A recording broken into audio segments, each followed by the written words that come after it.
Okay, so we got some Datamined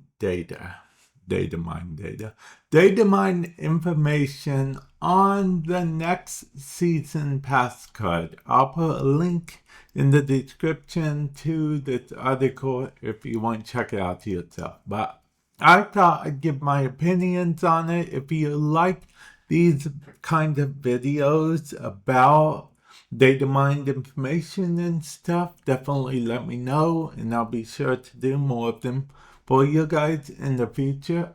But keep in mind, as I mentioned, this is data mined, so it's all subject to change, and some cards I think will change as I'm going to go over soon, okay?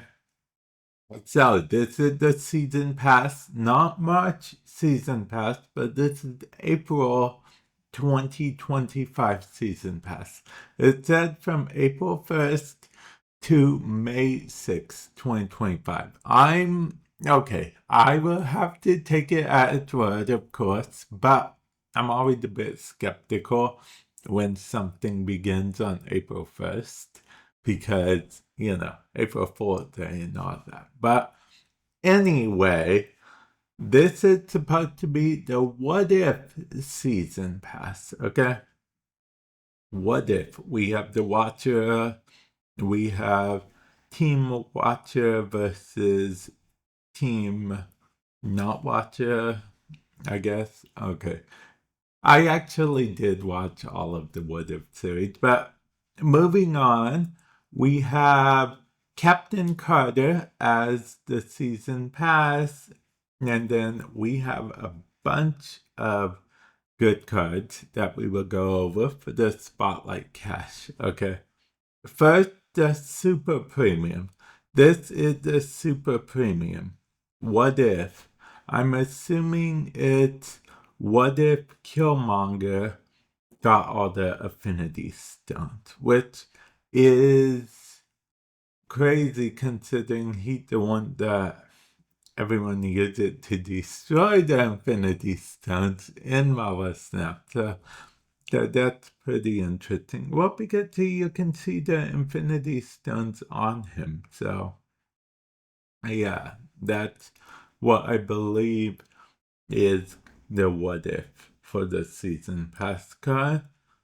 And then we have Captain Carter. We have some abilities here. Again, like I said, I'll leave the article in the description below for you to check out if you so wish. But first we have Captain Carter, which all of these are subject to change, mind you. But for Captain Carter, currently, she's a 4-2 and ongoing. Your other cards in the back row here gain this card's power. Wait, so gain this card's power. So if this card is 2 power, gain 2 power, 8 power, 8 power, whatever, right? And it says your other cards in the back row, so not right next to. So that's interesting because if this is the final form of the ability, that means Marvel Snap is playing around with the idea of order mattering more than it usually does. So that's potentially interesting. Then we have Goliath. Goliath. Ongoing. Well, he's a 2-1 ongoing plus 1 power for each other ongoing you have in play. Okay, plus 1 power for each. So this gets plus 1 power for each ongoing you have in play. It doesn't say here. It says in play. So technically this could be in its own lane. Wait a minute. This is a 2-1 ongoing. Okay. I just want to point out the Moonstone synergy if it stays the way it is because it's under 3 power. So That means Moonstone would then also get power for each ongoing? And did Moonstone count itself? No, it said each other. So that means Moonstone wouldn't count itself, right? I guess we'll have to see if this ability stays the same. Something to test in the future, but some of these abilities do seem pretty OP, so I'm not expecting them all to stay. Then we have this next one. Koi? I'm not sure how to pronounce her name. See the 4/6 on reveal. For each card in your hand, give a friendly card +1 power. It says friendly card +1 power for each card in your hand. So let's say you'll have 6 cards in your hand, right? And it says friendly card, so is that a random card? Okay. And then we have Infinity Ultron.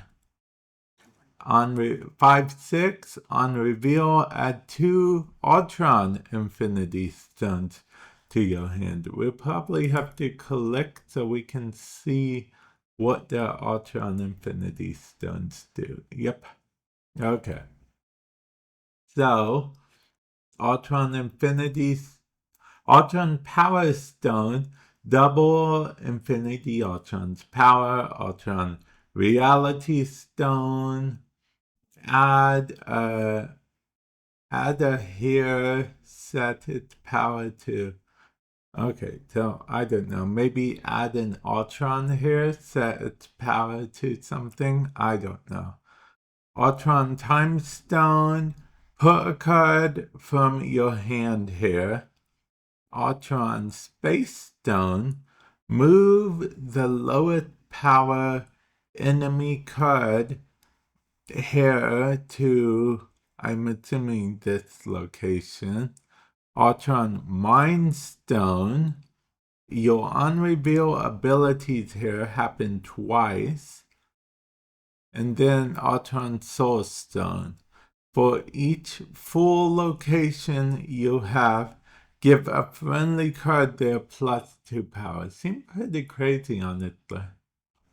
Okay, and we are back. Okay, let's check out the last 2 cards. Okay, so the next card is Strange Supreme, which I think it'll be personally. Okay, now read its ability. It's a 2/0, first of all. So keep in mind that you only got 2 to play. It's a 2/0. Right now, I think it's going to get changed. I think either its ability is going to get changed or it's going to cost more. That's what I'm guessing happens. But its current ability says, give this +2 power whenever it merges. After each turn, merge one of your cards that didn't start in your deck into this.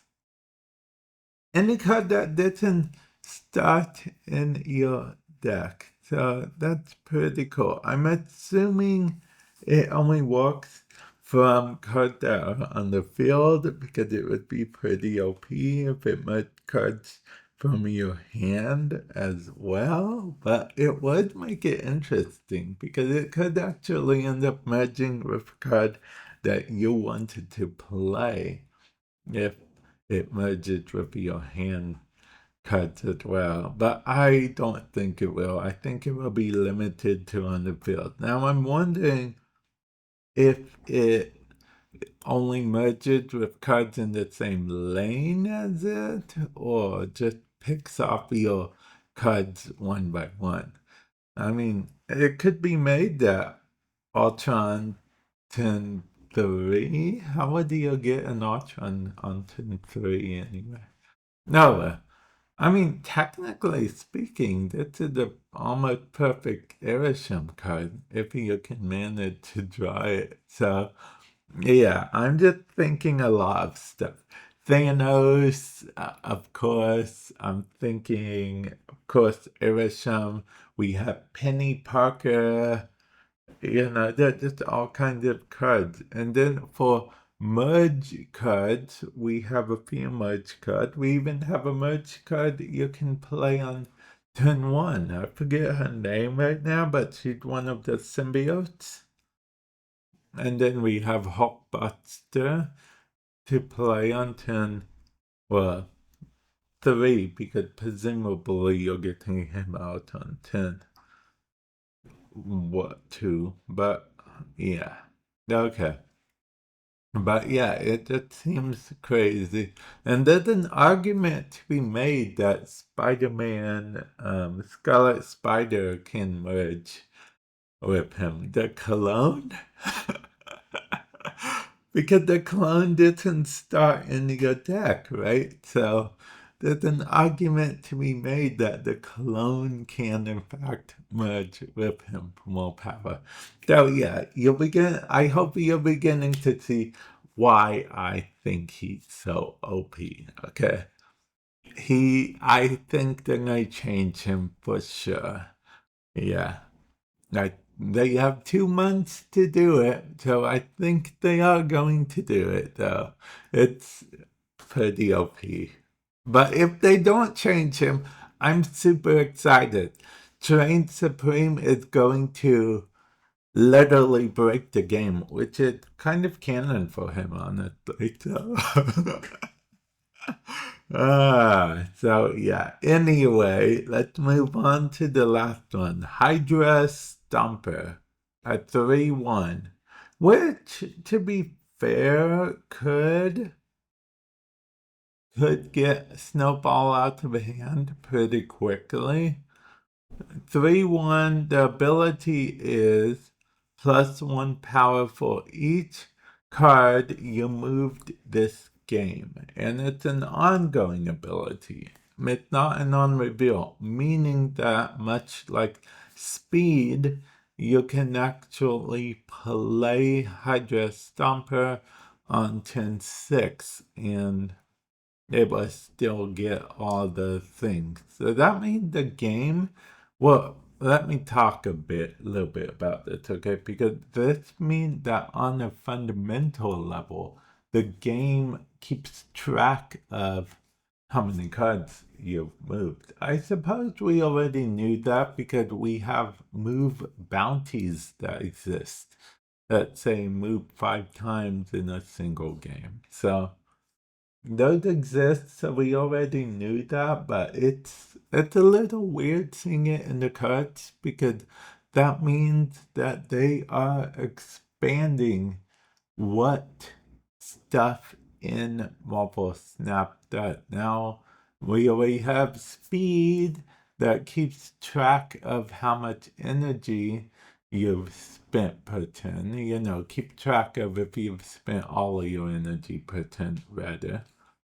We have, the high evolutionary cards, which, just like Sunspot, if they see extra energy, they have additional effects. Hydra Stomper is going to be looking to see how many cards we moved the whole game.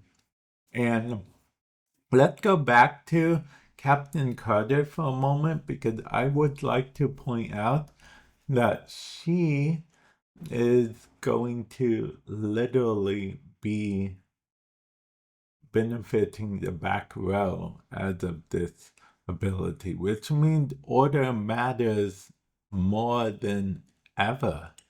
And I'm curious what that means because if the opponent Segron's one of your front row, then the way the current game works is it retinkers it. Like it would add that card that was in the back row to the front row, technically, if it was a front row card that got yeeted to another location. So that's interesting. If these abilities stay the same, like I said, I think the Strange Supreme is most likely to change.